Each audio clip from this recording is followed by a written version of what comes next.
I traced my finger across the society page photograph. My daughter Sophia, radiant in designer clothes, surrounded by Manhattan's elite at the Grand Plaza Hotel's annual charity ball. The caption listed the attending socialites but failed to mention that the hotel's owner was the same woman they deemed too uncultured to join their circle. Ms. Harrison, my assistant's voice crackled through the intercom. Your daughter is here for your lunch meeting. Send her in, Rebecca. I slipped the newspaper into my drawer, next to the stack of property deeds and ownership documents that proved I controlled most of their favorite haunts. Sophia breezed in, Hermes scarf trailing elegantly, her entire outfit probably worth more than what her friends assumed I made in a year. The irony, of course, was that her trust fund, which she believed came from her late father's investments, was merely a fraction of my actual wealth. Mom, she air-kissed my cheek, careful not to smudge her perfect makeup. This office, have you considered my suggestion about an interior decorator? Madison's mother knows someone divine who cold. I'm comfortable here. I gestured to the chair across from my desk. The office was intentionally modest, just another piece in the carefully constructed image I maintain as a small-time property manager rather than the owner of a vast hospitality empire. If you say so, she perched on the edge of the chair, eyeing my simple decor with barely concealed disappointment. About tomorrow night's gala at the Windsor Gardens. The Children's Hospital benefit? I knew exactly which event she meant. I'd approved the venue donation myself, through one of my shell companies. Yes. She fidgeted with her Cartier bracelet, another gift she thought came from her trust fund. Listen, Mom, I know we usually do our monthly dinners on Thursdays, but could we reschedule? The gala is very exclusive, and your mother wouldn't fit in. I finished quietly. It's not that. Her protest came too quickly. It's just, these people, they're very particular. The Ashworths, the Montgomerys, they have certain expectations. You understand, right? I understood perfectly. I understood how Elizabeth Ashworth had nearly lost her family's fortune before my investment group quietly bailed them out. I understood how the Montgomerys' social status depended entirely on their membership at my clubs and their residency in my properties. Of course I understand. I smiled, thinking of the changes I'd recently approved for all my venues. You need to maintain appearances. Relief flooded her perfect features. Thanks, Mom. You're the best. Maybe we can do lunch next week at that little cafe you like. The little cafe was actually my first business acquisition, but Sophia assumed its understated charm and it was beneath her social circle standards. It was amazing how wealth could blind people to genuine value. Actually, I said, checking my calendar, I'll be at the gala tomorrow night. She nearly dropped her imported tea. What? How? The property management company I work for handles Windsor Gardens events. Another careful misdirection. I own the entire Windsor Gardens complex, along with most of the luxury properties in that district. I'll be overseeing the staff. Mom, no. Real panic flashed across her face. You can't.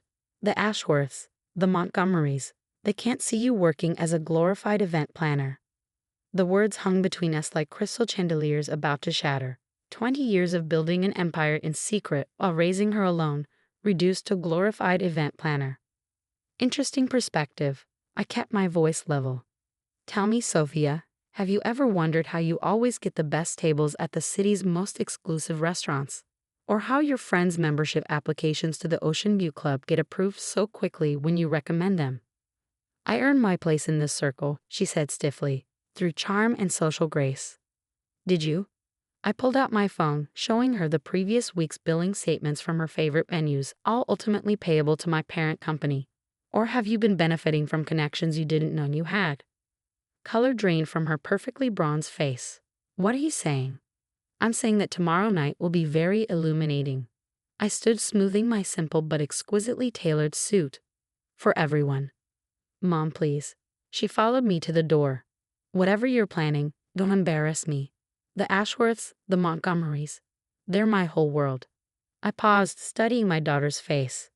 Somewhere between her Swiss finishing school and her social climbing, she'd forgotten the lessons I tried to teach her about authentic relationships and genuine worth. Your whole world. I opened the door. We'll see about that tomorrow night. Oh, and Sophia, do remember to be kind to the service staff. You never know who might own the roof over your head. She left in a flurry of designer perfume and confusion, probably already crafting excuses to her friends about her embarrassing mother. Let her worry. Tomorrow night would reveal more than just the true ownership of their favorite social venues.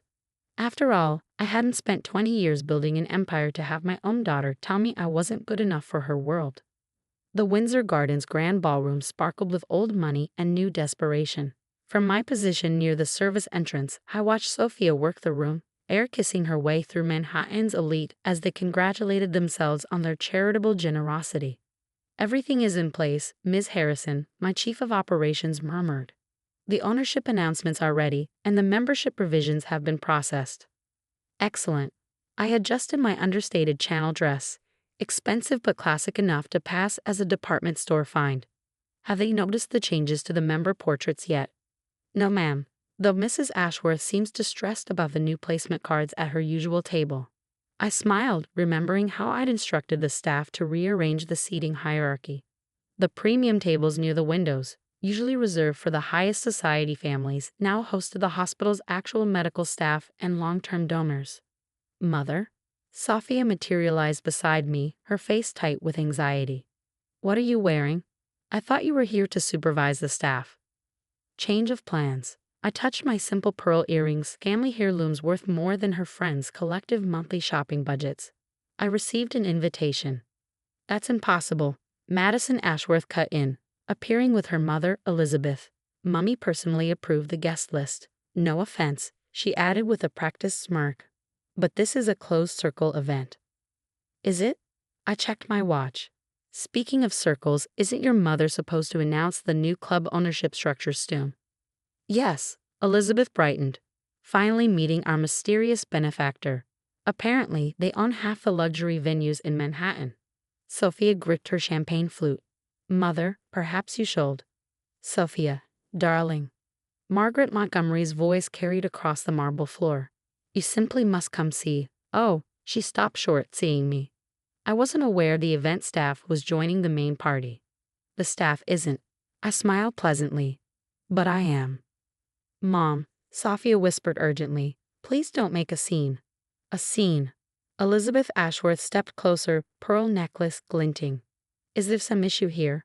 "No issue," I said, watching my security team take their positions. "Though you might want to check your club membership status before making assumptions." Elizabeth's face flushed. "I don't know who you think you are." Actually, my chief of operations interrupted smoothly. "That's exactly what tonight is about." He handed me a folder. "The documents you requested, Ms. Harrison. Or should I say, owner and CEO." The silence that followed was worth every year of hiding in plain sight. Sophia swayed slightly, while Madison's champagne glass slipped from her manicured fingers. The Windsor Gardens grand ballroom sparkled with old money and new desperation.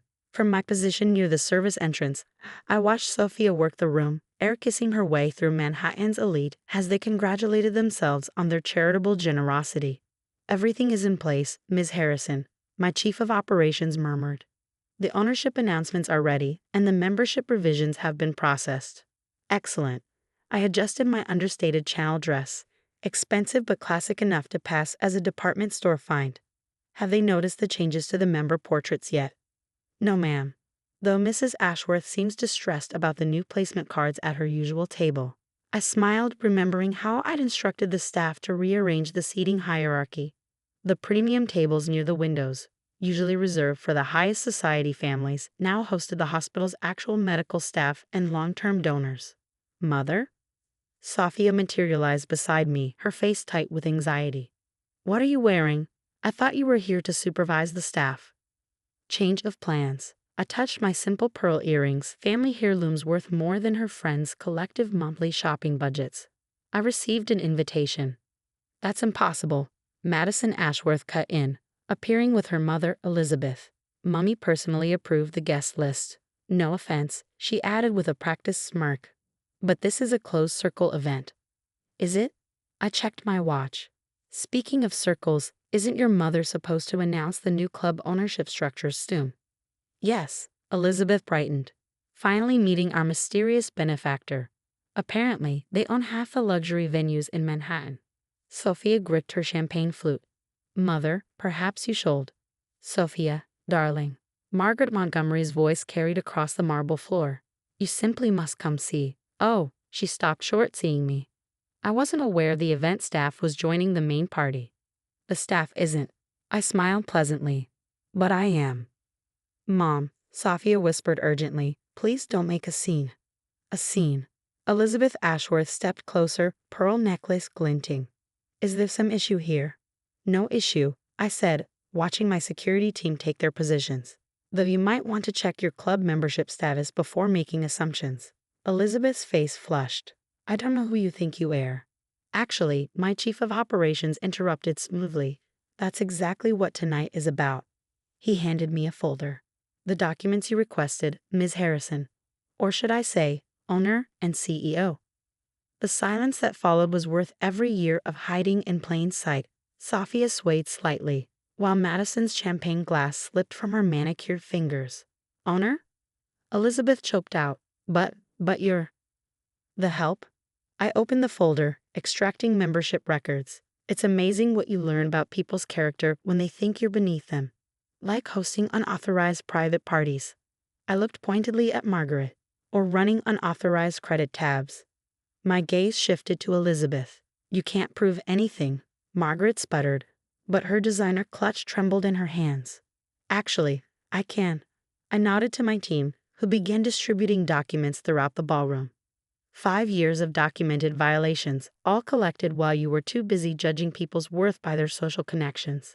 Sophie grabbed a document, her hands shaking as she read. Mom, you want everything? The Windsor Gardens, the Ocean View Club, the Grand Plaza. Among other things, I turned to address the growing crowd of stunned socialites. Effective immediately, all membership structures are being revised based on actual contributions to the community, not family names or bank accounts. You can't do this. Margaret's voice rose hysterically. Do you know who we are? I know exactly who you are. I pulled out another document. Just as I know who approved your mortgages, your business loans, and your children's trust funds. The room erupted in chaos. Society matrons clutched their pearls, watching their carefully constructed social hierarchy crumble. Madison disappeared into the crowd, leaving Sophia standing alone, staring at me like she was seeing me for the first time. Why, she whispered, all these years? Because I wanted you to develop your own character, not inherit mine. I stepped closer. Because I needed to see who you become when you thought you had nothing but your own merit. And, her voice cracked. And now I know.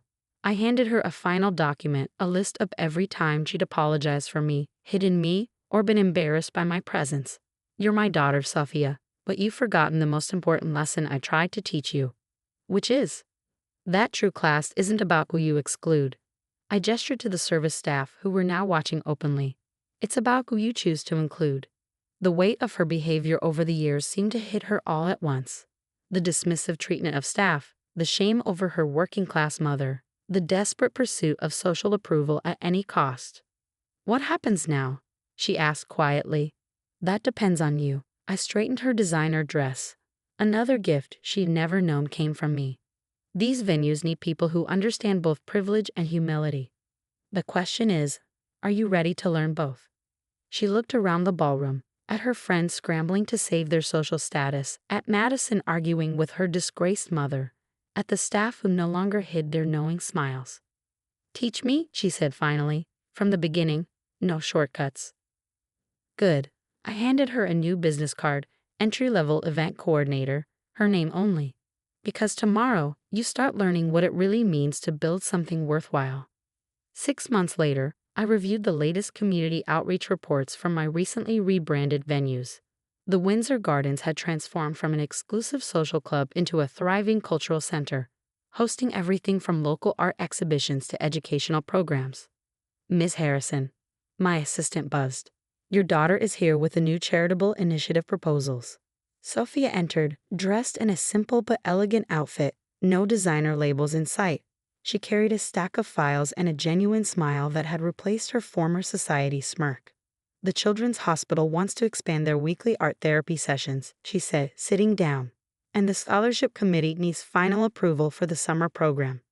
I studied my daughter, not the artificial socialite she'd once been. but the compassionate woman emerging from beneath years of superficial values. Starting over as an event coordinator had humbled her in ways I hadn't expected. "How's Madison?"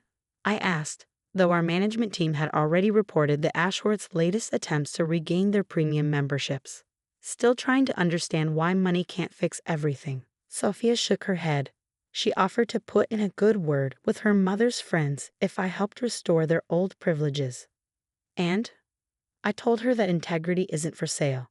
A small smile played at her lips, something I learned from watching a certain property manager build an empire on principles instead of pretense.